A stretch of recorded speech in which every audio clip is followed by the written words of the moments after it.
श्रावण मास महात्म्य के 23वें अध्याय में भगवान श्री सदाशिव सनत कुमार से श्रावण मास की कृष्ण पक्ष की अष्टमी के दिन श्री कृष्ण जन्माष्टमी व्रत के बारे में बताते हैं। इस व्रत में देवकी, वसुदेव, बलदेव, नंद, यशोदा की अलग अलग पूजा करनी चाहिए। चंद्रमा के निकलने पर श्री हरि का स्मरण करके चंद्रमा को अर्घ देना चाहिए। जो देवी तथा भगवान श्री कृष्ण का प्रतिवर्ष उपवास तथा महोत्सव करता है, वह आरोग्य तथा अतुलनीय सौभाग्य प्राप्त करके अंत में बैकुंठ को जाता है। व्रत की समाप्ति पर एक कपिला गाय का दान करना चाहिए। 8 ब्राह्मणों को भोजन कराकर दक्षिणा तथा जल से भरे 8 घड़े दान करने चाहिए। कर्पूर गौरम करुणावतारम संसार सारम भुजगेन्द्रहारम सदा वसंतम हृदयारविंदे भवं भवानी सहितं नमामि। भवं भवानी सहितं नमामि। श्रावण मास महात्म्य में 23वां अध्याय श्री कृष्ण जन्माष्टमी।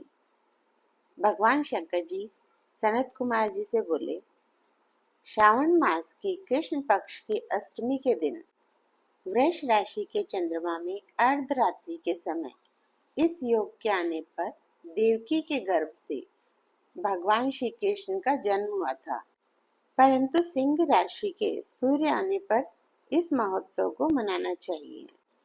अष्टमी तिथि से पहले सप्तमी के दिन दातुन करके अल्प भोजन करना चाहिए। रात को जितेंद्रिय होकर सो जाना चाहिए। प्रातः होने पर उपवास नियम करें। केवल उपवास द्वारा श्री कृष्ण जन्माष्टमी का पवित्र दिन व्यतीत करना चाहिए। केवल उपवास करने से ही मनुष्य को 7 जन्म के किए पापों से छुटकारा मिल जाता है। अष्टमी के दिन तिलों के साथ नदी में स्नान करना चाहिए। शोभन स्थान में देवकी के सूतिका घर को बनाकर उसे नाना प्रकार के रंगों के कपड़ों से, कलश तथा फलों से सजाना चाहिए। दीपमाला, पुष्प, चंदन, अगरबत्ती तथा धूपबत्ती जलाकर वहाँ गोकुल के कृष्ण चरित्र का वर्णन करें। वाद्य, शब्द, नृत्य, गान आदि से उस दिन को मनाएं। 16 उपचार द्वारा देवकी मंत्र से देवकी की पूजा करें।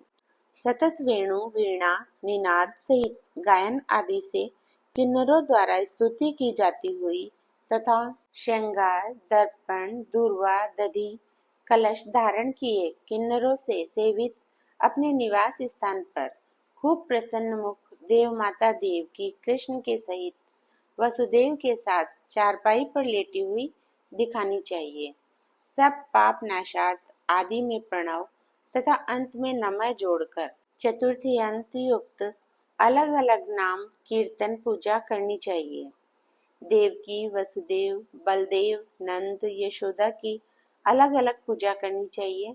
चंद्रमा के निकलने पर श्री हरि का स्मरण कर चंद्रमा को अर्घ देकर कहना चाहिए, हे रोहिणी कांत, आप मेरे अर्घ को स्वीकार करें।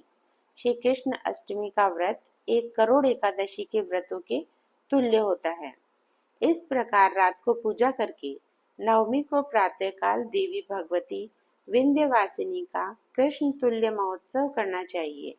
ब्राह्मणों को भोजन कराकर दक्षिणा देकर कहना चाहिए, भगवान वासुदेव मुझ पर प्रसन्न हो, मैं आपको नमस्कार करता हूँ। जो देवी तथा भगवान श्री कृष्ण का प्रतिवर्ष महोत्सव करता है, वह उपरोक्त फल प्राप्त करने के साथ साथ आरोग्य तथा अतुलनीय सौभाग्य भी प्राप्त करता है। अंत में बैकुंठ को जाता है। इस व्रत का उद्यापन करने की विधि इस प्रकार है। उद्यापन किसी शुभ दिन और सविधि करना चाहिए। प्रातःकाल संध्या आदि करके ब्राह्मणों से स्वस्ति वाचन करवाकर ऋषियों की पूजा करनी चाहिए। स्वर्ण की भगवान श्री कृष्ण की प्रतिमा बनवानी चाहिए। मंडप में ब्रह्मादि देवताओं की स्थापना करनी चाहिए। उस पर तांबे या मिट्टी का कलश रखकर उसमें रजत या बांस का पात्र रखें। कपड़े से ढककर साधक उस पर कृष्ण कन्हैया की वैदिक या तांत्रिक मंत्रों द्वारा षोडशोपचार द्वारा पूजा करें।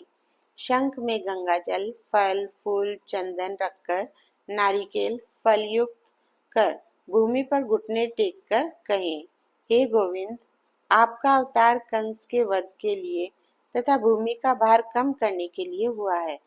कौरवों के नाश तथा दैत्यों के विनाश के लिए आपका अवतार हुआ है। आप मेरे इस अर्घ्य को स्वीकार करें। हे प्रभु वासुदेवात्मज, आपको मेरा नमस्कार है। आप इस भवसागर से मेरी रक्षा करें। इस प्रकार प्रार्थना करने के पश्चात रात्रि जागरण करें। अगले दिन जनार्दन की पूजा करके मूल मंत्र द्वारा पायस, तिल तथा शुद्ध घी से 108 बार होम करके आहुति दें। इदम विष्णु मंत्र से होम करें। व्रत की समाप्ति पर एक कपिला गाय का दान करना चाहिए। 8 ब्राह्मणों को भोजन कराकर दक्षिणा तथा जल से भरे 8 घड़े दान करने चाहिए। इस प्रकार उद्यापन करने से मनुष्य उसी समय पाप से रहित हो जाता है। श्री शिवाय नमस्तुभ्यम। श्री शिवाय नमस्तुभ्यम।